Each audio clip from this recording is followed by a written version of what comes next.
പലരുടെയും answer paper ഇപ്പോൾ എവിടെയാണെന്ന് ചോദിച്ചു കഴിഞ്ഞാൽ മിക്കവാറും അവർ വേസ്റ്റ് കൊട്ടയിൽ ഇട്ടിട്ടുണ്ടായിരിക്കും.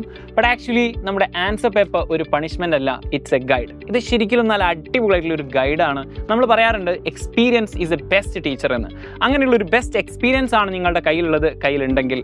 കാരണം എന്താണെന്ന് വെച്ച് കഴിഞ്ഞാൽ ഈ ആൻസർ പേപ്പർ കൊണ്ട് നമുക്ക് നല്ല രീതിയിൽ നമ്മളെ തന്നെ അനലൈസ് ചെയ്യാൻ, സെൽഫ് അണ്ടർസ്റ്റാൻഡിങ് അല്ലെങ്കിൽ സെൽഫ് എക്സാമിനേഷൻ എത്രത്തോളം ഉണ്ട് എന്നുള്ളത് പരിശോധിക്കാനുള്ള ഏറ്റവും അടിപൊളിയുള്ളൊരു ടൂളാണ് ഈ പറയുന്ന ആൻസർ പേപ്പർ. ഇപ്പോൾ തന്നെ ആൻസർ പേപ്പർ എടുത്ത് എല്ലാം കൂടി സെറ്റാക്കി വെക്കുക. അതിൽ എന്തൊക്കെ കാര്യങ്ങൾ ചെയ്യണം എന്നുള്ളതാണ് ഈ വീഡിയോയിൽ പറയാൻ പോകുന്നത്.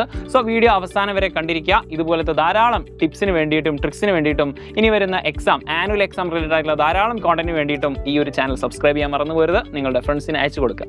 ഫസ്റ്റ് ഓഫ് ഓൾ നമുക്ക് എവിടെയൊക്കെയാണ് മിസ്റ്റേക്ക് പറ്റിയിട്ടുള്ളത് എന്നുള്ളത് കെയർഫുൾ ആയിട്ട് ചെക്ക് ചെയ്യുക. അത് തന്നെ പല രീതിയിലുള്ള മിസ്റ്റേക്ക് ഉണ്ടാകും. ടൈം മാനേജ്മെൻറ്റ് ഇഷ്യൂസ് ഉണ്ടാകും. ഇനിയിപ്പോൾ ഇംഗ്ലീഷ് ആണെങ്കിൽ ഗ്രാമർ റിലേറ്റഡ് ആയിട്ടുള്ള മിസ്റ്റേക്ക് ഉണ്ടാകും, എഴുത്തിലുള്ള മിസ്റ്റേക്ക് ഉണ്ടാകും, അതുപോലെ തന്നെ പ്രസൻറ്റേഷനിൽ മിസ്റ്റേക്ക് ഉണ്ടായിരിക്കും. ചിലപ്പോൾ നമ്മൾ എഴുതിയിട്ടുള്ള ആൻസർ ടീച്ചർക്ക് കൺവേ ചെയ്യാൻ പറ്റാത്തൊരു സിറ്റുവേഷൻ ഉണ്ടായിരിക്കും. അങ്ങനെ എവിടെയൊക്കെയാണ് മിസ്റ്റേക്ക് പറ്റിയിട്ടുള്ളത് എന്നുള്ളത് ആദ്യം തന്നെ ചെക്ക് ചെയ്യുക.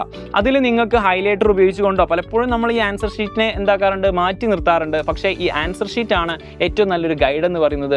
ഈ പറയുന്ന ഹൈലൈറ്ററൊക്കെ ഉപയോഗിച്ചുകൊണ്ട് എവിടെയാണ് മിസ്റ്റേക്ക് പറ്റിയിട്ടുള്ളത് എന്നുള്ളത് പ്രോപ്പറായിട്ട് നമ്മൾ അണ്ടർലൈൻ ചെയ്തുകൊണ്ട് അടുത്ത തവണത്തേക്ക് അത് ക്ലിയർ ആക്കുക എന്നുള്ളതാണ് ഫസ്റ്റ് പോയിന്റ്. രണ്ടാമത്തെ ഒരു കാര്യം എന്താണെന്ന് വെച്ച് കഴിഞ്ഞാൽ കമ്പയർ വിത്ത് മാർക്കിംഗ് സ്കീമുമായിട്ട് കമ്പയർ ചെയ്യുക. ഇംഗ്ലീഷിൻ്റെ ഒരു കാര്യം പറയുകയാണെങ്കിൽ നമ്മളിപ്പോൾ ഒരു ഡയറി എഴുതുന്നു അല്ലെങ്കിൽ ഏതെങ്കിലും ഒരു ഡിസ്കോഴ്സ് എഴുതുന്ന സമയത്ത് അതിൽ ചിലപ്പോൾ എവിടെയാണ് മാർക്ക് പോയിട്ടുള്ളത് അല്ലെങ്കിൽ ആ ഒരു മാർക്കിംഗ് സ്കീം എങ്ങനെയാണ് ഈ ഒരു ആൻസറിന് മാർക്ക് കൊടുക്കുന്നത്. ചിലപ്പോൾ ആ ഡേറ്റ് എഴുതുന്നത് മിസ്സായിട്ടുണ്ടെങ്കിൽ അല്ലെങ്കിൽ ലെറ്റർ ആണെങ്കിൽ അതിലെ ഡേറ്റ്, അതുപോലെ തന്നെ അതിലെ സബ്ജക്റ്റ്, ടോപ്പിക്ക്, സാധനം, ആ ഒരു ബോഡി എഴുതുന്നതിൽ എവിടെയാണ് അല്ലെങ്കിൽ ബോക്സ് വരയ്ക്കുന്നതിൽ എവിടെയാണ് നിങ്ങൾക്ക് മാർക്ക് പോയത് എന്നുള്ളത് ടീച്ചറോട് വ്യക്തമായിട്ട് ചോദിച്ച് മനസ്സിലാക്കിയിട്ട് ആ മാർക്കിംഗ് സ്കീം അനുസരിച്ച് നിങ്ങൾ ചെക്ക് ചെയ്യുക. അത് വളരെ ഇമ്പ്രൂവ് ചെയ്യും. കാരണം അടുത്ത എക്സാമിലേക്ക് കൂടുതൽ പഠിക്കുക എന്നുള്ളതല്ല, എങ്ങനെ ആൻസർ എഴുതണം എന്നുള്ളത് കൂടി നിങ്ങൾക്ക് വ്യക്തമായിട്ട് മനസ്സിലാക്കാൻ ഈ പറയുന്ന ആൻസർ ഷീറ്റും ടീച്ചറുടെ കയ്യിലുള്ള ആ ഒരു മാർക്കിംഗ് സ്കീമും നിങ്ങൾക്ക് നല്ല രീതിയിൽ ഉപകാരപ്പെടും. Last and final action plan ആണ്.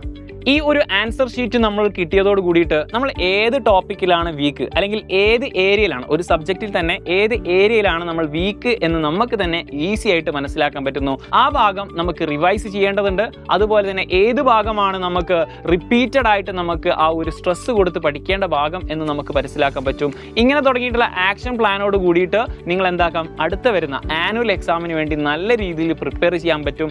അതുപോലെ തന്നെ ഇനി വരുന്ന ആനുവൽ എക്സാമിന് അടിപൊളിയായിട്ട് പ്രിപ്പയർ ചെയ്യാൻ വേണ്ടിയിട്ടാണ് സൈലത്തിൻ്റെ എൻഡ് ഗെയിം ബാച്ചുകൾ ഓൾറെഡി നമ്മൾ സ്റ്റാർട്ട് ചെയ്ത് കഴിഞ്ഞു.